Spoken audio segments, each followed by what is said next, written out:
Now, everyone knows that it's vital when you run an advertising campaign to test the performance. The advertising community is always on the hunt for new measurement solutions that protect consumer privacy and yet allow for predictable measures of brand growth through audience behavior. Everyone is saying that customer retention for brand-produced content and experiences will become an important metric for advertisers. We're joined now by Seraj Bharwani, Chief Strategy Officer from AcuityAds, who is going to tell us more about that space. Seraj, thanks so much for checking in. Hi, how are you, Nicole? We're doing well, and we're excited to dive into this topic. So when it comes to consumer attention, what exactly are you guys measuring? So that's really the key task here, because attention as a topic has been discussed for the past few years. We all know that having a user engaged, focusing on a particular message, interaction, or a story from a brand registers with them. For example, Nicole, this morning, if you drove or you walked the dog or ran the dog, whatever you did, I'm sure you ran into a lot of ad impressions and ads and billboards and what have you. How many of those do you remember? Well, you know, my dog is back in LA, and honestly, my little short walk this morning, I don't remember any. Exactly. That's my point. Yeah. What has been happening traditionally is tons of ads, frequencies. Every single one of those impressions actually costs something to the advertiser. And yet, we as consumers don't necessarily recall many or any of them, right? And I think the way I am recommending or predicting the way we will be measuring in the future will be looking at things, especially messages from brands, where people seek it out, watch it, take the time, interact with it, share with others, which it registers in their mind that they did something. That's how it would ultimately really make a difference in terms of how it impacts the future sales and growth of brands, as I'm anticipating. Now, Nicole, I'm saying this for the first time in 15 years. I've been tracking this behavior for 15 years, ever since my company was the third-party measurement partner for YouTube. And then, as you know, YouTube got acquired by Google, and we were providing third-party measurement for them and Facebook, Instagram, and others. And we always suspected that somehow when people engage with things, watch, interact with things, it's a far better indicator that something is registering with them and something they'll remember, and therefore it will impact their behaviors in future. But it always is the case, Nicole, what has happened previously is because TV has been a heavy media load traditionally over the years, it's always hard to say, was it the tons of TV impressions that were delivered that actually had an impact, or was it actually digital interactions that actually had an impact? So guess what? Last 18 months, especially last year, when TV was light, remember, the live sports was out, therefore not much TV programming there, advertiser investments were significantly low. That's when we did a very definitive analysis of several industry verticals where we found, and this is what we are measuring. You see those videos that exist on Facebook, Instagram, and YouTube, where people actually go in, seek it out themselves, watch the brand content. Sometimes that content is 60 seconds long, 2 minutes long, 3 minutes long, and they might even interact with it, they might even share those things. All of those behaviors we've been aggregating for across 500 million pieces of content.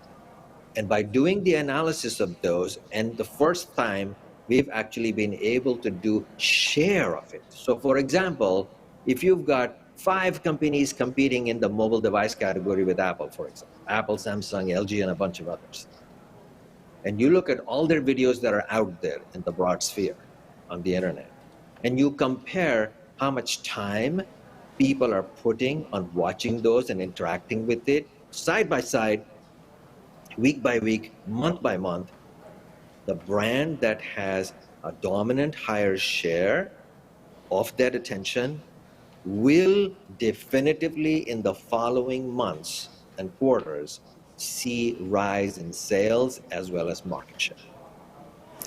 So you don't think those subliminal messages or those different touch points, even if I can't articulate or recall what I saw this morning, matter anymore? They might matter, which is you're referring to the volumes of impressions and constant reminders that get in the way of sort of interruptions or annoyance, if I might say it. They might have some impact. All I'm saying is that the real evidence of the ability to track and show it is harder to prove. Why? Because you may have watched an ad on TV, but I have no idea whether it was you or if it was you who actually watched it and ultimately bought something from that brand. That makes No sense. real way to prove that. There's no real way to prove that. And given we are becoming so privacy sensitive and focused on the fact that we now need to have consumer consent to be able to do any tracking, it's going to be harder and harder to really definitively prove that. So when you get aggregate metrics or cohort level metrics against groups, this kind of indicators become far more important going forward.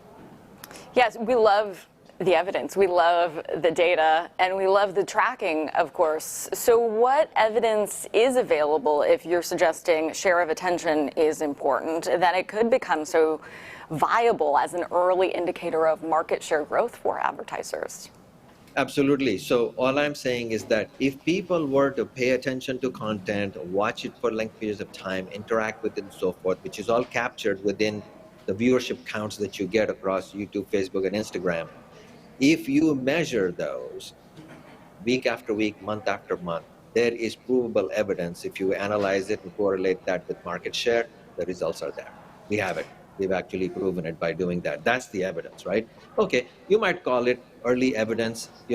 Others need to be able to prove that out. And of course they should. The industry was going to have to spend more time really doing that. Nobody's done it yet. But I will tell you why I have greater conviction to this thing. Not just because of the volumes of data, but because over the past 18 months, other researchers have actually proven some early sub-behaviors. For example, when you go on search, Google search or Bing search or otherwise, when you're searching for something, whatever it is, you've got a headache, you're saying, I'm seeking, problem for pain relief. You type that in there, right? It's a choice you made. I call that intentional attention. You made that choice. Obviously, you remember it, right? And whatever things you did over there is part. If you searched for a particular brand, you said, I'm looking for Excedrin or Aleve or whatever it is, it's obviously top of mind for you. It's been proven that brand-oriented, what is also called organic search, volume is highly correlated to market share data. That's already out there. That evidence has been proven by Les Binet and a bunch of other researchers who have actually done work on that. So I'm saying that if that is indicative of a choice you made, every other choice you are making, whether to watch the video or to interact with a particular app or another experience, is absolutely in the same lane, and therefore the totality of the attention behavior, including organic search, is absolutely going to be the future of predictability for brand sales and growth. That makes sense, because I'm not searching for Pampers if I don't have a kid, so there could be a billboard that just doesn't matter to me. It doesn't, absolutely. That wouldn't be helpful for advertisers or good money spent. Now, data and research, so important, and I will geek out over it all day, but we're not here to create a bunch of libraries. We're here to make money. So how should advertisers leverage some of these early insights into share of attention metrics? That is it. What's the consequence of this, right? Okay, so number one, predictable, reliable measures are hard to find. They just aren't quite there in general. And so that's a big deal. Having some early indicators of actions you are taking can actually have an impact on your future behavior. That's a big deal. So what should advertisers do? Well, all I'm saying is advertisers need to focus on quality and not just a volume of impressions. That's the first thing that they should do. And frankly, that's already coming to surface here over the past few months. Look at all the AdWeek sessions that are going on. People are more focused on quality. The other thing is focus on the types of interactions which require people to do something. It's not just stuff flashing by. You know how many ads go by in a single scroll on a Facebook feed? How many? About 32 ads. Oh, How many will wow. you ever remember? How many So will how you long ever are people scrolling? Exactly. And that's my point. If you don't pause and take time to watch something that grabs your attention, that thing on it had absolutely no consequence at all. And so quality is what you should be looking for, where you actually expect people to focus on something, interact with it. Those kinds of media are very, very critical. For example, I don't know if you remember, at one point, Hulu actually gave you a choice of 3 ads and said, pick one. Yeah. When It you wasn't my pick favorite one, one thing, though. I didn't really it want to was pick. It was like too much brain power, but I hear you. understood. But when you picked it, it's a choice you made, right? Yeah, yeah, Give you another absolutely. example. Give you another example. You go on Spotify or Pandora, right?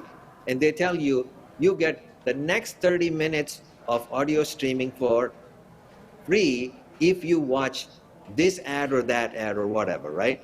Okay, now you're going to pay attention to that, right? Because you know what? It is part of, I'm going to get free programming after that, but it got your attention.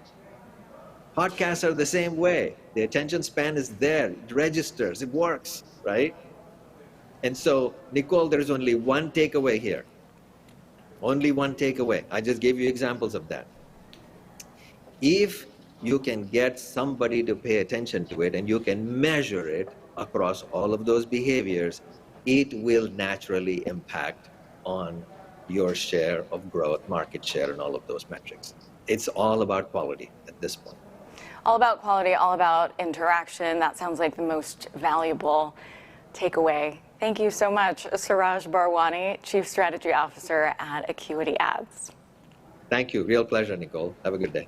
You too.